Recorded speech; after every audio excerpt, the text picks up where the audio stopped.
I still remember the silence that filled the bank that morning, the kind of silence that presses against your chest until you can barely breathe. My son was standing right beside me, his voice echoing across the marble floor as he laughed. "Mom doesn't have a penny left. She's broke. Everyone knows that." People turned to look. Some smiled awkwardly. Others whispered. And I just stood there, frozen. He said it loud enough for everyone to hear, my own son humiliating me in public like I was some stranger off the street. "My name is Evelyn Parker, and I'm 64 years old. I raised that boy alone after his father walked out when he was 8. I worked double shifts, cleaned other people's houses, skipped meals, just to keep food on his plate and a roof over his head. And yet that day, standing in front of our town's biggest bank, I felt like all those sacrifices meant nothing. "Why would you say something like that, Daniel?" I whispered, my voice shaking. He smirked, shoving his hands in his pockets. "Oh, come on, Mom. It's not a secret. Everyone knows you're living off that tiny pension. You should have just retired quietly instead of pretending you still have money." Pretending. That word cut deep. Because I wasn't pretending. I just didn't talk about money. Not to him, not to anyone. But Daniel always had this obsession with showing off. Expensive watches, new cars, fancy dinners. He wanted people to think he'd made it. And to him, my simple way of living was embarrassing. The banker, Mr. Reynolds, looked uncomfortable. He said, "Mrs. Parker, would you like to proceed with the transaction?" Daniel chuckled again, leaning over the counter. "Proceed with what? She can't even afford gas half the time." I wanted to disappear. I wanted the ground to swallow me whole. But instead, I straightened my back and said, "Yes, Mr. Reynolds, let's proceed." That day wasn't supposed to be dramatic. I'd simply come to make a withdrawal, one Daniel insisted on accompanying me for. I thought he was being kind, maybe trying to reconnect. I didn't realize he had an agenda. When Mr. Reynolds asked for my ID, Daniel cut in, "She's forgetful sometimes. I can handle it." He said it like I was senile, like I didn't know my own name. My hands trembled as I passed my ID across the counter. Mr. Reynolds gave me a sympathetic look. "Everything's fine, Mrs. Parker," he said gently. "We'll just need your signature." As I reached for the pen, Daniel leaned close to whisper, "Why are you even keeping that old account open? You might as well close it. There's nothing left in it anyway." That's when I knew. This wasn't about embarrassment. He wanted access. He wanted control. I had seen the signs months earlier, his sudden concern about my finances, the way he'd started asking questions about my will. I ignored it then, thinking maybe he was just worried about my old age. But now, I saw the greed in his eyes. I tried to keep calm. "Daniel," I said quietly, "I don't think we need to discuss my finances in public." He laughed again, loud and cruel. "Oh, come on, Mom. It's not like you've got millions tucked away. You're broke, remember?" People stared. I could feel the heat of shame creeping up my neck. My son, the boy I carried in my arms, the child I defended through every hardship, was now using my dignity for his entertainment.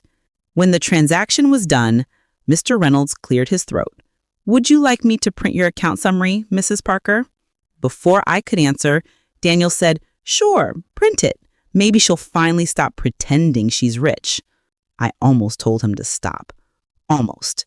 But something inside me, a mix of exhaustion and quiet defiance, made me nod. "Yes, please print it." I wanted him to see. I wanted him to know the truth. While we waited, Daniel's phone buzzed. He answered, smiling smugly, "Yeah, man, I'm at the bank with my mom. She's finally realizing she's broke. Guess I'll have to help her out now." I felt my heart sink. Help me out. I never once asked him for money. I never needed to. He was creating a story, one in which he was the hero and I was the helpless, foolish old woman. When Mr. Reynolds returned, he placed the paper gently on the counter. Here's the balance, Mrs. Parker. Daniel snatched it before I could reach. Let's see how bad it is, he said with a smirk. Then his eyes widened. The color drained from his face. I didn't say a word. I just watched. His lips parted slightly as he stared at the numbers on the page, the 6 digits staring back at him. What is this?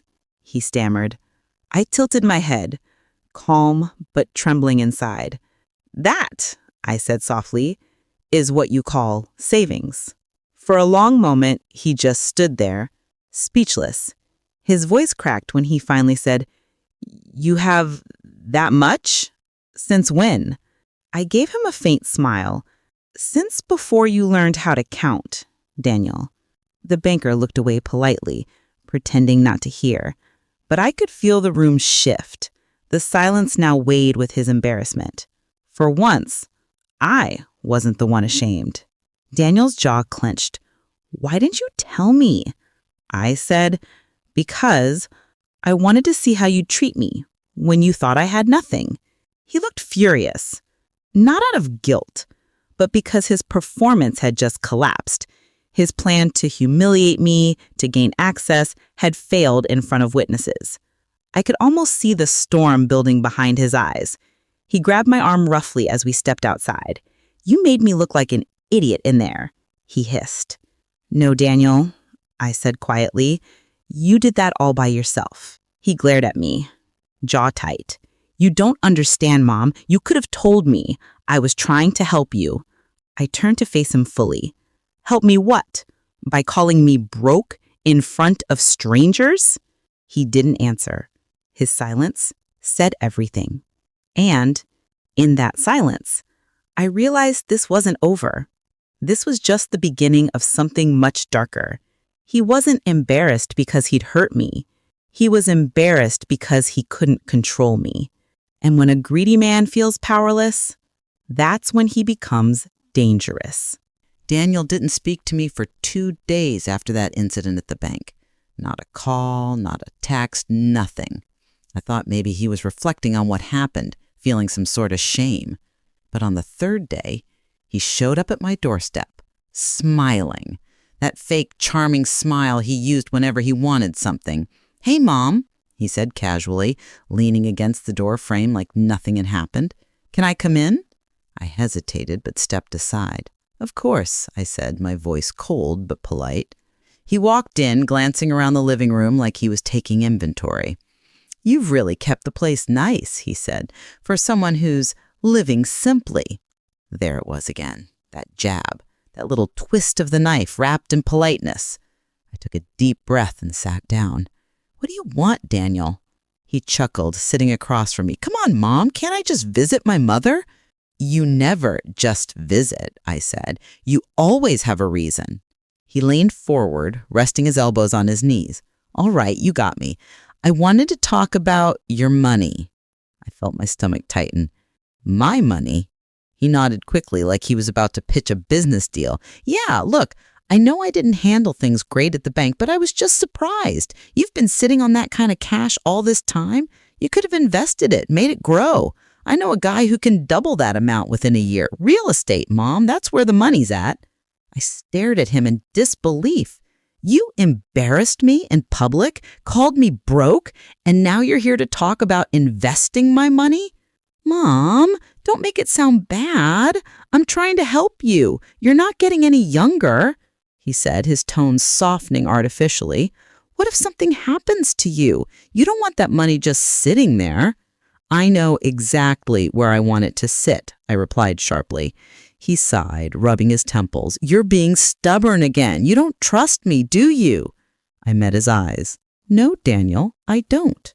That hit him. He leaned back, the charm fading. Unbelievable, he muttered. After everything I've done for you. I couldn't help but laugh bitterly. Everything you've done for me? You mean the times I had to bail you out of debt, or the times you used my name to get loans? Tell me, Daniel, which of those count as helping me? He glared at me. You always throw that in my face. I was young. I made mistakes. You're 38, I said quietly. You're still making them. For a long moment, he just stared at me, the silence thick with anger and guilt. Then he stood up abruptly. Fine, if that's how you feel, keep your precious money, but don't come running to me when you need help. I've never needed your help, I said calmly, and after today, I never will. He left, slamming the door so hard the frame rattled. I sat there, heart pounding, staring at the spot where he'd stood. It wasn't just the betrayal. It was the realization that my own son saw me as a wallet, not a mother. That night, I couldn't sleep. Every word he said replayed in my mind. His arrogance, his entitlement, the way he looked at me like a possession he couldn't control. I thought of the little boy who used to cry when I left for work, who used to hold my hand crossing the street. Where did that boy go? What changed him so much? 2 days later, my neighbor and oldest friend Margaret stopped by. She's known Daniel since he was a child. I made us tea, trying to hide the heaviness on my face, but she noticed immediately. "You look tired, Evelyn. Is everything all right?" I hesitated, then sighed. "It's Daniel." She frowned. "What's he done now?" I told her everything, the scene at the bank, the confrontation afterwards, his sudden interest in my finances. She listened quietly, her eyes narrowing with concern. When she finished, she said, "Evelyn, you need to be careful. I've heard too many stories like this lately, children trying to take over their parents' money. It starts with manipulation and ends with paperwork you didn't mean to sign." Her words sent a chill through me. "You think he'd go that far?" Margaret looked me straight in the eye. "I think he already has the idea in his head." That night, I sat at my kitchen table staring at my checkbook, my bank statements, the will I'd written years ago when Daniel was still a decent man. My late husband's insurance money had gone into that account. I'd saved, invested quietly, and lived modestly so I wouldn't have to depend on anyone, not even my son. But now that independence seemed to threaten him. 3 days passed without a word. Then came another knock at the door. It was Daniel again, this time dressed neatly, holding a folder. "Before you get angry," he said quickly, "just hear me out." I folded my arms. "You've got 2 minutes." He opened the folder and slid a few papers toward me. "I talked to my financial advisor. We can transfer your funds into a safer joint account. That way I can manage things for you if anything happens. It's just practical." I looked at the papers, my name and his, side by side. His name listed as primary beneficiary. "Practical," I repeated slowly. "For who, Daniel?" He shifted uncomfortably. "For both of us, obviously. You can't keep handling all this alone." I stood up. "Get out." "Mom, get out." My voice was shaking but firm. He frowned, gathering the papers angrily. "You're making a mistake. People will take advantage of you. I'm your son. I'm supposed to protect you." "You're supposed to respect me," I said. "But you don't even know what that means anymore." He didn't argue. He just looked at me one last time, his expression cold and calculating. "You'll regret this," he said quietly, before walking out the door. The click of that door closing was deafening. I sat there, heart pounding, staring at the spot where he'd stood, and it wasn't over. I knew that wasn't a threat, but it was a promise. I didn't know how or when, but something inside me knew Daniel wasn't done. And I wasn't wrong. Because the next morning when I went to check my online banking account, I saw a new alert blinking on the screen, something about account access verification. My heart dropped. Someone had tried to log into my account at 2:17 a.m. That someone was Daniel. I froze when I saw the message on my laptop screen. Unauthorized login attempt detected. My first thought was disbelief. Maybe it was a system error. Maybe the bank's security software was overreacting. But then I saw the location. The same city Daniel lived in. My pulse quickened. He actually did it. He tried to access my account in the middle of the night. I sat there in my kitchen robe, the morning light spilling across the table, staring at the screen as if it would somehow explain why my own son was trying to steal from me. I picked up the phone and called the bank immediately. Mrs. Parker, the woman on the other end, said after verifying my details. Yes, there was a login attempt last night. We blocked it and froze online access until you can verify in person.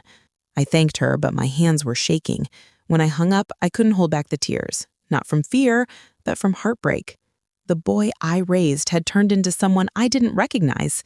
I whispered to myself, "Why, Daniel? Why would you do this to me?" That day, I decided I needed help. I called Margaret. When she arrived, I showed her the message and told her what the bank had confirmed. She put her cup down and said in a low, serious tone, "Evelyn, it's time you stop treating this like a misunderstanding. This is theft. You need to protect yourself, legally." The word legally felt so heavy. "You mean I should go to the police?" I asked quietly. "Not yet," she said, "but talk to a lawyer and change every password you have. Move your money if you can." Her calm urgency gave me a sense of purpose.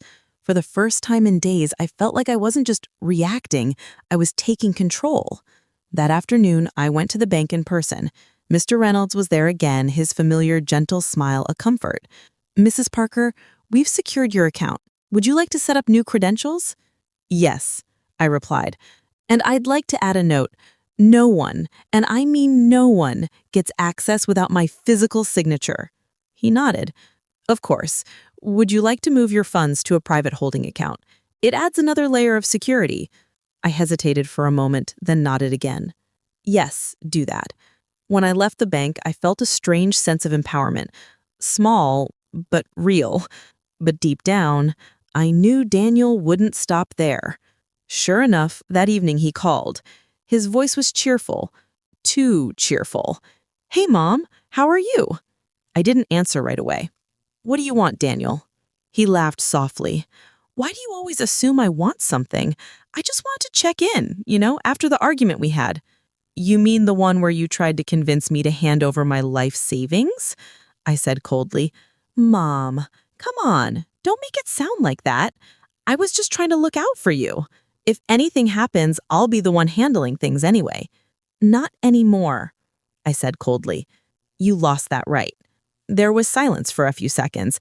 Then his tone shifted, lower, harder. "You changed your account, didn't you?"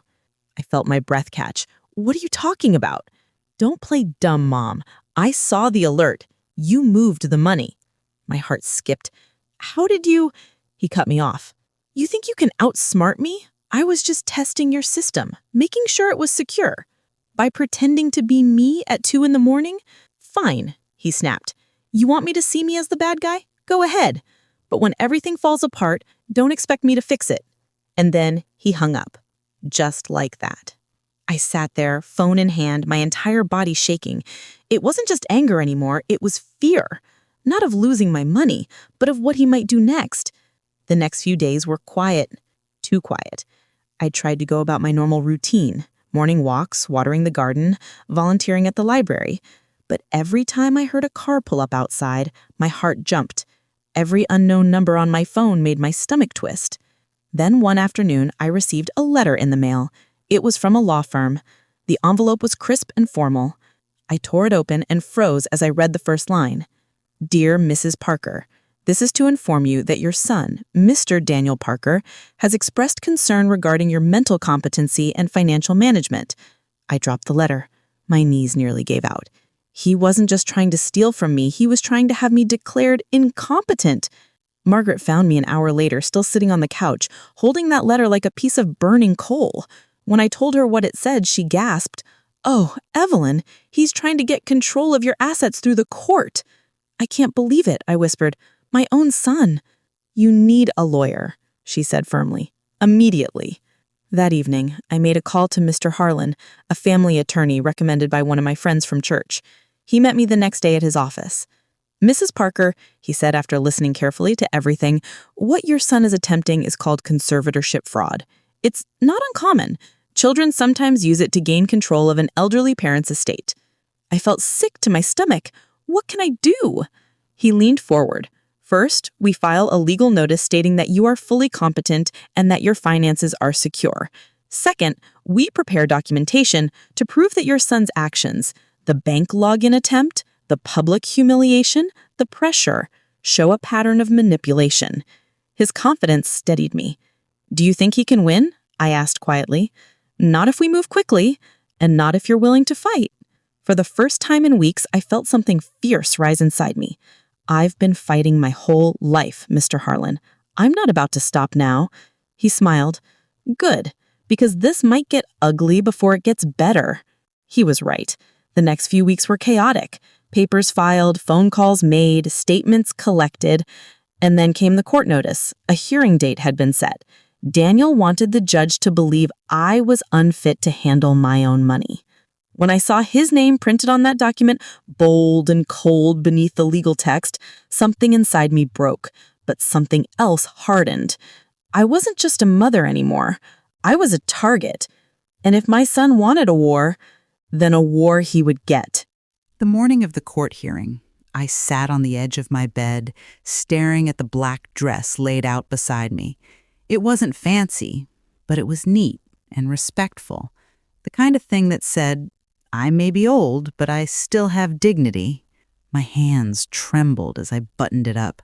Every part of me wanted to believe this was just a misunderstanding that would soon blow over. But deep down, I knew it wasn't. Daniel wasn't here to apologize. He was here to win, even if it meant destroying me. When I arrived at the courthouse, the sight of him hit me like a punch to the chest.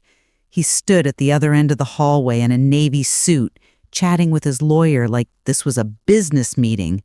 When his eyes met mine, he gave a small, polite smile, the same kind of smile a wolf gives before it bites. "Mom," he said, walking over, "you look, well." I didn't respond. He adjusted his tie. "I really wish it hadn't come to this, but I just want what's best for you. You've been acting strange lately. People are worried." "People?" I repeated. "You mean you." He sighed like I was being unreasonable. "I'm your son. If you won't take care of yourself properly, then I have to." I met his gaze coldly. "And what exactly does properly mean to you, Daniel? Handing over my bank account so you can manage it?" He smirked faintly. "Let's just see what the judge thinks, shall we?" When the hearing began, the courtroom felt too large, too bright. I sat beside Mr. Harlan, my lawyer, while Daniel sat across from me with his attorney, a sleek, sharp woman who spoke with the confidence of someone used to bending the truth. "Your Honor," she began smoothly, "my client, Mr. Parker, is merely concerned for his mother's well-being. Over the past months, she's shown signs of forgetfulness, confusion, and financial irresponsibility. He's worried she may fall victim to fraud or mismanage her estate." I could feel my chest tightening. Every word was a lie, crafted carefully to sound noble. Mr. Harlan stood. "Your Honor, with all due respect, my client, Mrs. Parker, is of sound mind and has managed her finances responsibly for over 30 years. We have proof of her stable accounts, consistent banking activity, and community involvement. This case isn't about protection, it's about control." The judge, a stern man with gray hair and piercing eyes, looked between us. "Mrs. Parker, do you have anything you'd like to say?" I stood slowly, my knees trembling, but my voice clear. "Yes, Your Honor, my son is lying." The words cut through the courtroom air. Daniel's lawyer tried to interject, but the judge held up a hand. "Continue, Mrs. Parker." I took a deep breath. "My son humiliated me in public, tried to access my bank account without permission, and pressured me to sign documents giving him control of my money. When I refused, he accused me of being incompetent. I may be old, Your Honor, but I'm not foolish. And I am certainly not crazy." I looked directly at Daniel. "And I'm certainly not crazy." For a moment, silence. Then the judge nodded slowly. "I see." Daniel shifted uncomfortably in his seat. His lawyer leaned toward him, whispering something urgent, but I could see the crack in his confidence. The mask was slipping. After reviewing the documents Mr. Harlan presented, the bank's report of the unauthorized login attempt, my notarized statements, and the witness account from Margaret, the judge finally said, "There's no sufficient evidence to question Mrs. Parker's competency. This petition is denied." My knees almost gave out in relief. The Daniels reaction wasn't relief. It was fury. His jaw tightened and his hands clenched on the table. I could see the hatred in his eyes. He stood abruptly. "So that's it? She gets to keep everything?" "Mr. Parker," the judge said firmly, "that will be all." Daniel stormed out before the session ended, his footsteps echoing down the hall. When I walked out minutes later, Mr. Harlan patted my shoulder. "You did well, Mrs. Parker, but be careful. He won't take this lightly." He was right. That night, I came home to find the front gate wide open. My heart pounded as I stepped inside. The living room was just as I'd left it, but my bedroom door, it was slightly ajar. I pushed it open slowly and froze. My drawers were open, my jewelry box overturned, papers scattered across the floor. He'd been here. I sank to my knees, shaking. My wedding ring, my late husband's watch, even the old photo albums. Gone. I called the police immediately. "I think my house has been broken into," I said, my voice trembling. When they arrived, I told them who I suspected. The officer, a young man with kind eyes, frowned sympathetically. "Ma'am, if it's a family member, things get complicated. Do you have proof?" I shook my head, tears spilling down my cheeks. "No, just a feeling." He sighed. "I'll file a report, but unless you catch him in the act or have evidence, there's not much we can do right now." After they left, I sat on the couch in the dark, staring at the empty space on the shelf where my husband's photo used to sit. The silence of that night was unbearable. It was the kind that feels alive, breathing against the back of your neck. The next morning, a text arrived from an unknown number. It was a photo. My jewelry, my documents, even the watch, laid out neatly on what looked like Daniel's kitchen table. The message read, "Next time, think before crossing me." My hands went cold. He wanted me scared, and for a moment I was scared. But fear has a strange way of hardening into resolve. I went back to Mr. Harlan the next day. "He broke into my house," I said, sliding my phone across the desk, "and now he's taunting me." Mr. Harlan looked at the photo, then at me. "This is evidence, Mrs. Parker. We can file for a restraining order immediately." "Do it," I said. My voice was steady now, steady in a way it hadn't been in weeks. He nodded. "All right, but I have to ask, do you want to take this further? Press charges?" I hesitated. A mother's heart doesn't stop loving her child, no matter how cruel he becomes. But I knew this wasn't just about me anymore. Daniel needed to face consequences or he'd never stop. "Yes," I whispered, "I want to press charges." Mr. Harlan nodded firmly. "Then let's make sure he never has the chance to hurt you again."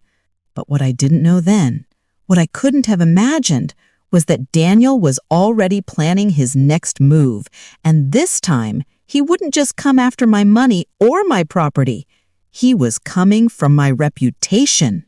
After pressing charges, I thought maybe things would finally calm down. For a few days, the house felt quiet. Too quiet, perhaps, but peaceful enough that I allowed myself to breathe again. I cooked breakfast, sat by the window with my tea, and even dared to water the garden without glancing over my shoulder. It almost felt like life was returning to normal. Then, little things began happening. At first, it was the whispering calls, a few seconds of silence before someone hung up. Then it was the mail. Envelopes torn open before reaching me, others missing entirely. A few neighbors began looking at me strangely, avoiding small talk they once enjoyed. Something was shifting. One afternoon, Margaret, my closest friend, stopped by with a worried look. "Helen, have you seen what people are saying on Facebook?" My stomach sank. What do you mean? She handed me her phone. My hands trembled as I scrolled through the screen.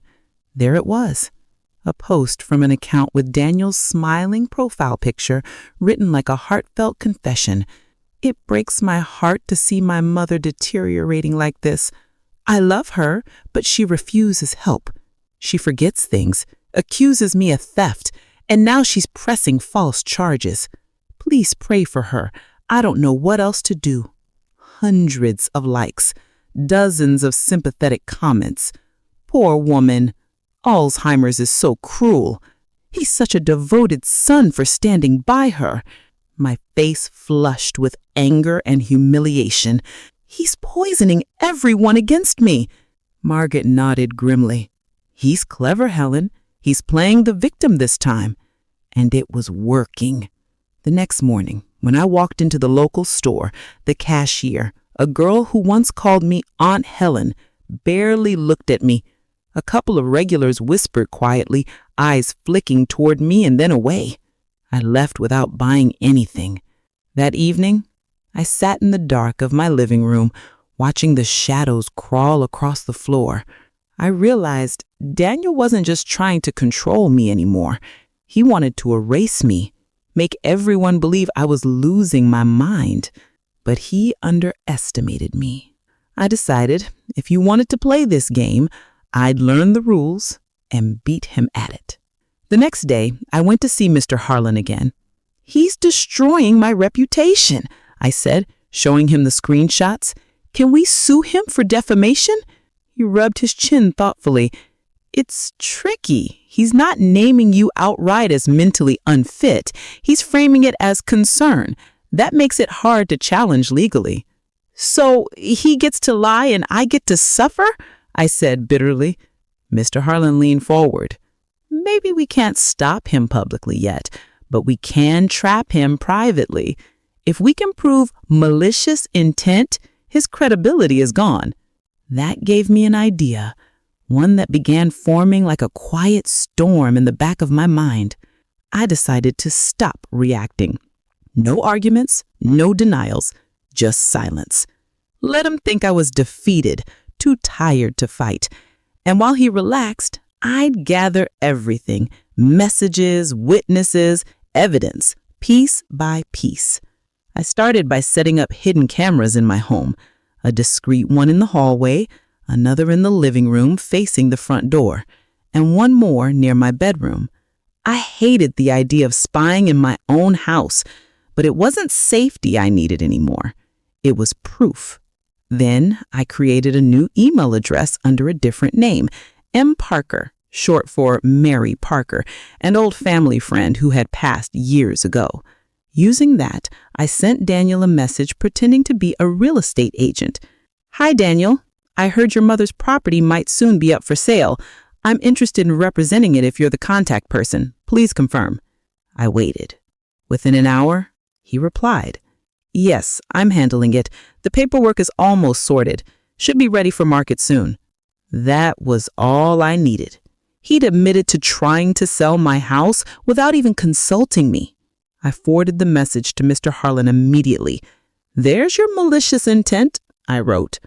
Days passed and I continued to act as if nothing had changed. But inside, my resolve grew colder, sharper. I began writing everything down. Dates, times, incidents, screenshots, even the smallest encounters. Then one night, just past midnight, I heard a car stop outside. Headlights flashed briefly through my window. I froze. A shadow moved across the porch. The door handle rattled softly. My heart raced, then came the faint sound of a key sliding in.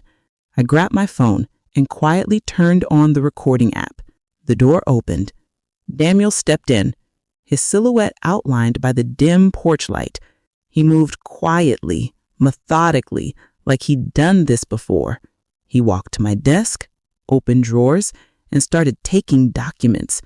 Then he whispered under his breath, "You're making this too easy, Mom."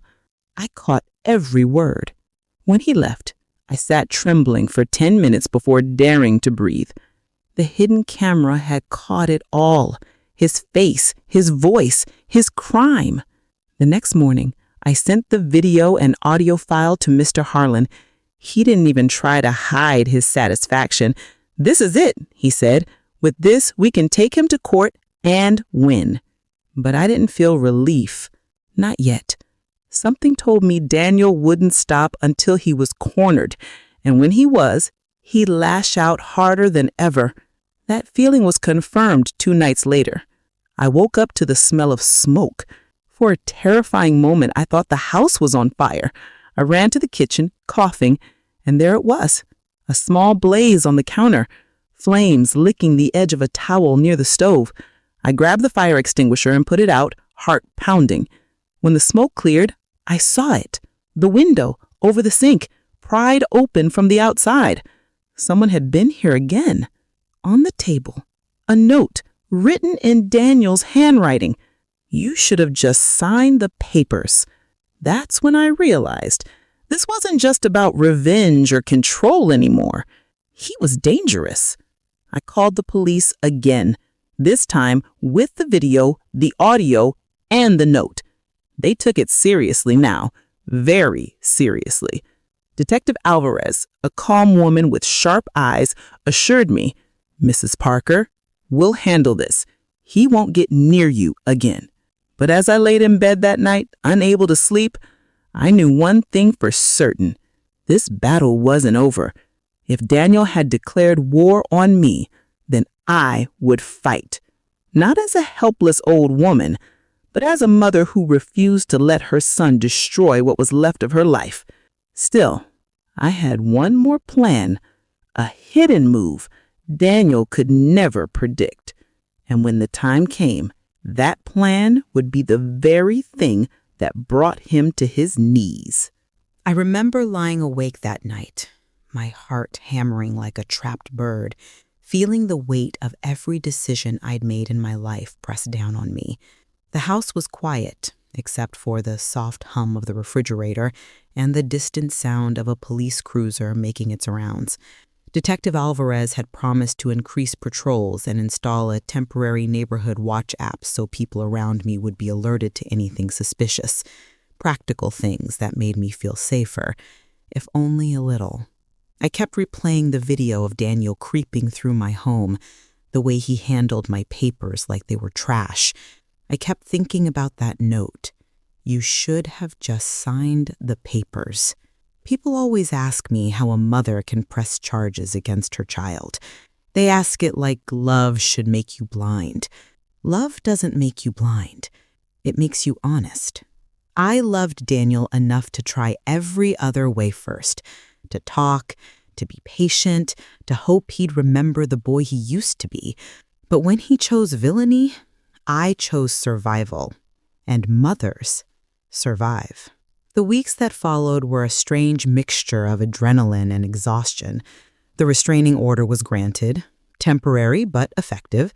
He was required to stay away from my house and have no contact with me. For a while, it felt like a victory, a buffer between his hands and my life. But he didn't stop. He used other people. He had friends and acquaintances who started circulating stories, calling my neighbors, whispering at the grocery store. Little lies that have a way of growing like mold if you ignore them. "Old Evelyn's losing it," one of them would say. "Poor thing can't even remember to pay her bills." That kind of whisper corrodes the soul. I learned 2 things in those weeks.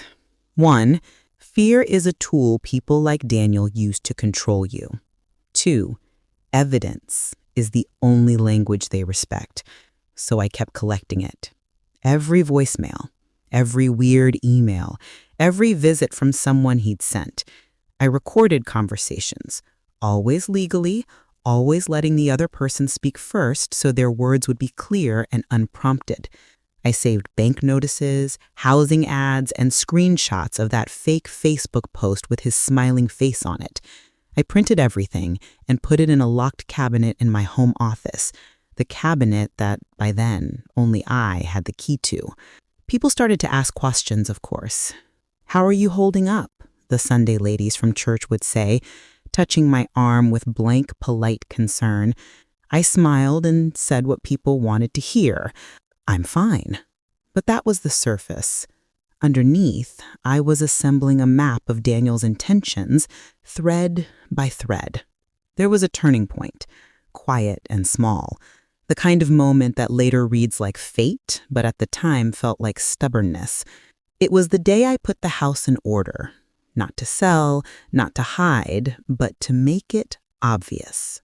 I went through every drawer, took photographs of family photos, of receipts, of the things he'd stolen. I wrote down memories next to the photographs, where the picture was taken, who was in it, what I remembered about that day. To anyone who might later claim I'd fabricated evidence or lost my memory, these notes would speak otherwise. I wanted the truth to have the weight of detail. I also started going out more. I sat in coffee shops with a small notebook and listened. People talked, loudly sometimes, about financial scams, about elderly people being taken advantage of by relatives. They didn't know I was the subject of their conversation. I wrote down names, dates, the ways people described similar scams. This wasn't vanity. It was reconnaissance. I was learning the language people used to excuse predatory behavior so I could dismantle their excuses piece by piece. Meanwhile, the community's sympathy was being tugged in different directions. Daniel was good at playing the martyr when he needed to be. He'd been posted in church group photos beside older women, smiling and handing out food at community drives, gestures that suggested a caring man. It's frightening how a few public acts can color a person's reputation. That's why I decided to counteract him with quiet, consistent truth. I volunteered again at the library, showed up to the women's knitting circle, and brought cookies to the coffee shop owner who had been a friend for 30 years. I did the things I had always done, not for sympathy, but to remind people who I really was. It helped. The bakery girl, the librarian, even Mrs. Carter from 2 doors down. Small allies, but allies nonetheless. But I couldn't rely only on goodwill. I needed something that would cut through the fog of rumor and stand up in a courtroom. Incontrovertible proof. That's why I kept pushing Mr. Harlan. We need surveillance of his movements where he can be observed trying to interfere with my affairs, I told him. We need to show intent, not just suspicion. He arranged for a private investigator, one of those sober, no-nonsense men named after old judges, to keep watch. The investigator's reports were thorough and clinical. Dates, timestamps, photos when Daniel came within the restricted zone. Each report tightened the legal noose, and with each tightened knot, Daniel's options narrowed. There was one moment I'll never forget. Detective Alvarez called me late one evening. "Mrs. Parker," she said, voice lower than usual, "we intercepted a call today that might be the break we needed." I leaned forward so hard my chair creaked. "What did it say?" I asked. "It was Daniel talking to someone about making it look like she's losing it and getting the house listed before she realizes. He used your name. He talked about moving everything into a trust where he'd be the trustee. That's all Alvarez said, but it was enough." I remember sitting back and laughing, a short, incredulous sound. "He's not subtle," I said. "He didn't even try to be subtle." "You did the right thing coming to us," she replied. "Keep the evidence coming." That night, I slept a little easier. For the first time in months, I felt the beginnings of a pivot. But even as the legal puzzle came together, my other secret, the one Daniel would never suspect, was taking shape. I can't tell you everything about it yet. Part of the reason I held off on revealing it earlier was strategic. There's power in surprise. There's power in letting an opponent believe they've won while you quietly set the traps. What I will say is this. It involved people he trusted, documents he thought were private, and a small, forgotten corner of my past that I had the good sense to never fully disclose. It involved a legal clause most people ignore and a witness he believed too small to matter. It was subtle, and it required patience, which I had in abundance. I began approaching old friends of my late husband, men who had once done business with him and who still respected the family name. I dug through antiques I'd hidden in the attic, papers that had been misfiled decades ago, and correspondence that no one expected a 64-year-old widow to still care about. Each small discovery became a thread in the tapestry I was weaving. Meanwhile, Daniel grew bolder. He tried to convince the bank to reverse their security changes. He called relatives, wept on the phone, and accused me of being paranoid and cruel. The more his pressure increased, the more I smoothed my face and wrote it down. Every escalation made his pattern clearer. Every threat gave me more ammunition to present to a judge who I hoped would finally see him for what he was. But even as everything pointed toward legal ruin for him, I felt a nagging private fear. People who were cornered lash out. And Daniel had already shown how far he would go. That is why my final step, the step that would truly take him by surprise, needed to be flawless. It had to be undeniable enough to strip him of the performance he'd used to deceive others for so long. So I waited. I refined it. I gathered witnesses who had seen the same thin cruelty he'd shown me. I vetted each piece of evidence until it shone. I rehearsed my testimony until it could not be twisted. And all the while, in the background, the hidden part of my plan, the part that involved a legal maneuver Daniel would not expect, and a person he believed too small to matter, continued to grow into readiness. When the day finally came to use it, I knew the courtroom would feel different. I knew the air would taste of finality, but that day was not today. For now, I kept my secret close, letting Daniel make his mistakes, letting him reveal his true character to anyone who might still be undecided, because there's certain justice in watching someone who built their life on deception finally confront the weight of the truth. The morning of the court hearing felt strange, heavy, like the air itself knew something final was about to happen. I woke up before sunrise, not because of nerves, but because I'd waited so long for this moment that my body refused to rest. I sat at the kitchen table, sipping black coffee, staring at the faint glow of dawn leaking through the curtains. The house was quiet, peaceful even, but beneath that peace was a storm I had learned to control. I put on my navy blue dress, the one my husband used to call my victory color, and pinned my hair neatly. I wasn't dressing for vanity. I was dressing for respect.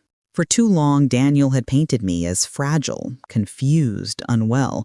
Today, I wanted everyone, the judge, the lawyers, the audience, to see the truth before I even opened my mouth. When I arrived at the courthouse, Daniel was already there, standing near the steps with his lawyer. He looked thinner, older, and angrier than I remembered. When our eyes met, he smirked, that same cruel smirk he used to flash when he thought he'd won an argument as a teenager. "Morning, Mom," he said quietly as I walked past.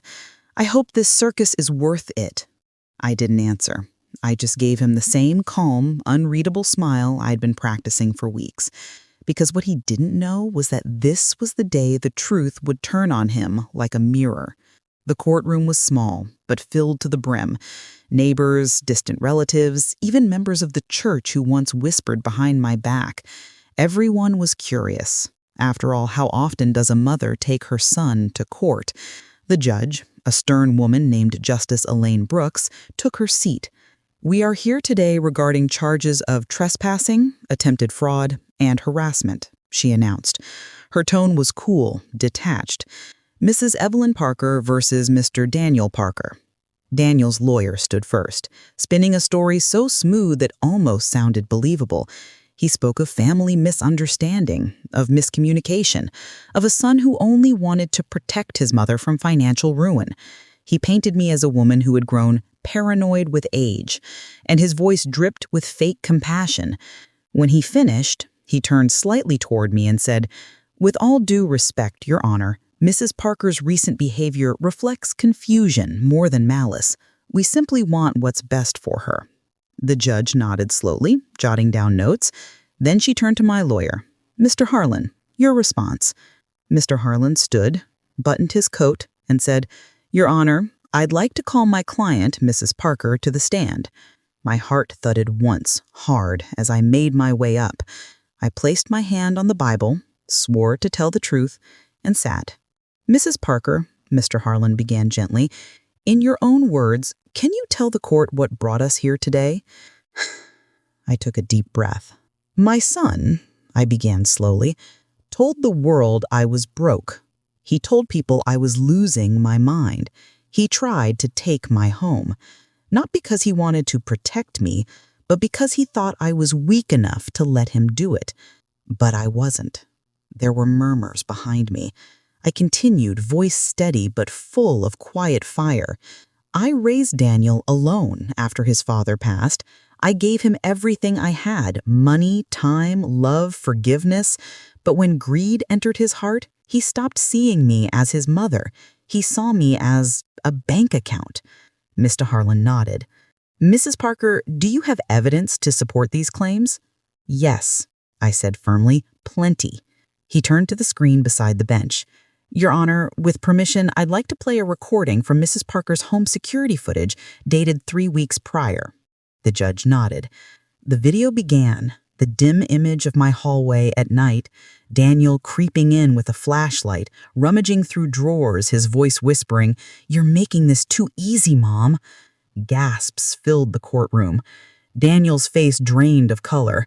Mr. Harlan let the silence stretch before he said, Your Honor, the defendant entered his mother's home illegally and attempted to remove documents without her consent. We also have the note he left behind. He handed it to the bailiff, who passed it to the judge. Her eyes flicked over the words, You should have just signed the papers. She looked up sharply. Then, calm as water, Mr. Harlan said, And finally, we have an email in which the defendant admits to a third party that he is handling the sale of his mother's property.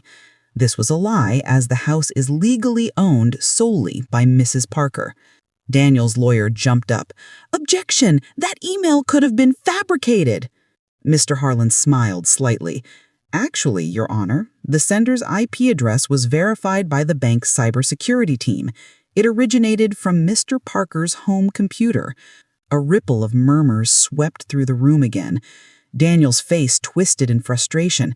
She's manipulating all of this. She's senile. She doesn't even know what's real anymore. That's when I leaned forward and said softly, If I'm so senile, Daniel, why did you use my name to try to sell my house? The judge banged her gavel. Mr. Parker, control yourself. He slumped back in his chair, breathing hard, his confidence cracking like glass. The rest of the hearing was a blur of documents, testimonies, and evidence, but the real twist hadn't arrived yet. Not until the end when Mr. Harlan said, Your Honor, my client would like to submit one more document, a trust amendment dated 5 years ago. Daniel looked confused. His lawyer frowned. This document, he continued, was prepared after Mr. Parker's father passed. It legally transferred control of all remaining family assets, including a secondary investment account, to Mrs. Parker and one conditional successor. The judge looked intrigued. And who is that successor? I smiled faintly. My granddaughter, Daniel's daughter, Lily. A stunned silence followed. Daniel blinked. What? That's impossible. It's not, I said quietly. You see, your father and I opened a second account years ago, an inheritance we kept quiet about. When you started showing signs of greed, I updated the papers. Every penny you thought you'd take from me now belongs to your daughter. The judge leaned back, expression unreadable. Daniel's lawyer looked as if someone had just pulled the floor from beneath him. And for the first time in years, I felt peace rising in my chest, not from revenge, but from justice finally breathing in the open air. The courtroom was utterly silent after my final words. Even the faint hum of the overhead lights seemed to pause. The judge's gaze lingered on me, not with pity, but with a quiet respect that made my throat tighten. I could finally breathe again, the air no longer heavy with secrets or shame. Daniel's lawyer shuffled papers nervously, trying to regain composure, but it was too late. The truth had taken root in every heart present. The judge nodded solemnly, then turned toward Daniel. "Mr. Daniels, after reviewing the evidence and hearing both testimonies, it's clear this case is not merely about a business dispute. It's about deception, manipulation, and betrayal of trust." Daniel's jaw tightened. He didn't look at me. He didn't even flinch when the judge continued. "You not only defrauded your wife, but also misused company funds and fabricated financial documents. Therefore, this court rules in favor of the plaintiff." The gavel struck the block, a sound that echoed like thunder through the room. I exhaled shakily. It was over. Daniel's empire, built on charm and lies, was finally collapsing. His assets were to be divided, his fraudulent dealings under federal review. The world would now see the man behind the mask, not the philanthropist or devoted husband he pretended to be, but the coward who fed on others' trust. But even as justice settled around me like the dust after a storm, I couldn't feel triumphant. I felt hollow. Daniel slowly turned to me then, the first time he had looked directly into my eyes in months. There was something unfamiliar in his expression, not arrogance, not anger. It was fear. He opened his mouth to speak, but the bailiff was already at his shoulder. The clink of handcuffs broke the spell. He didn't resist, didn't argue, just whispered, "You ruined me, Evelyn." I met his gaze calmly. "No, Daniel, you ruined yourself." As they led him away, the crowd of onlookers whispered. Some pitied him, others stared at me as though I were both victor and villain. I didn't care. I walked out of that courthouse with my head high, the autumn sun burning gold across the steps.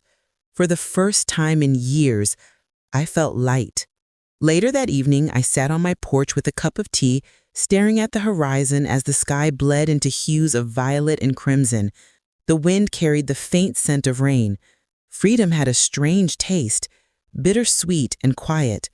Maya arrived just as the first drops began to fall. She didn't say a word, just walked up and wrapped her arms around me from behind. I felt her tears on my shoulder. "You did it, Mom. You really did it." I smiled faintly. We did it. We stood like that for a long while, two silhouettes against a darkening sky.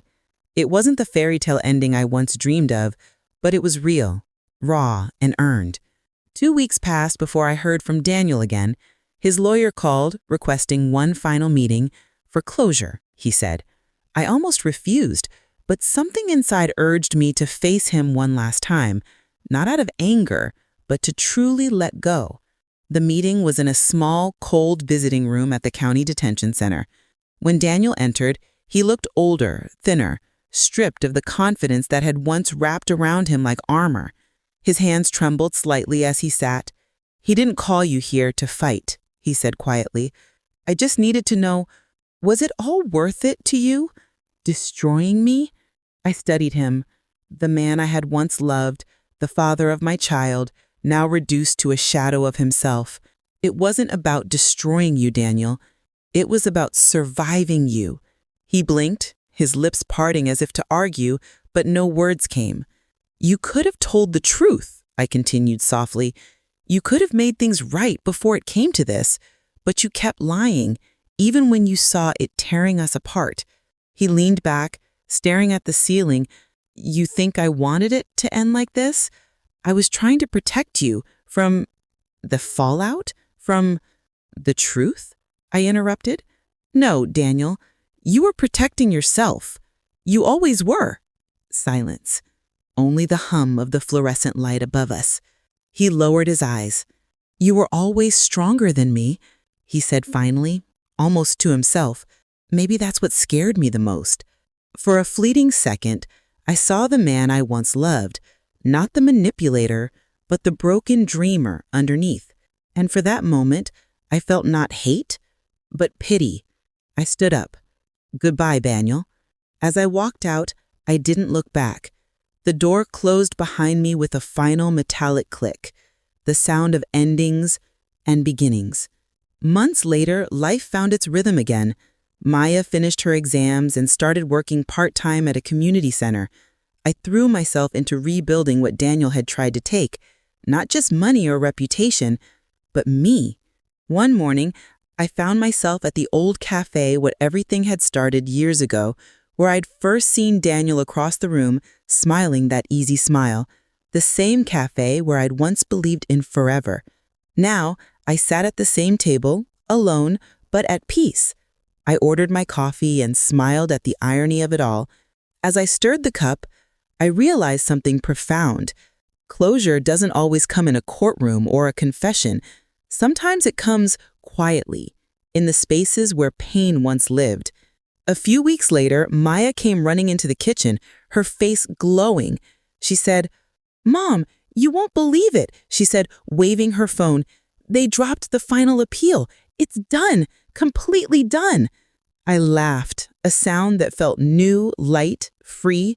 We celebrated that night not with champagne or grand speeches, but with laughter, music, and the peace of knowing that the worst was finally behind us.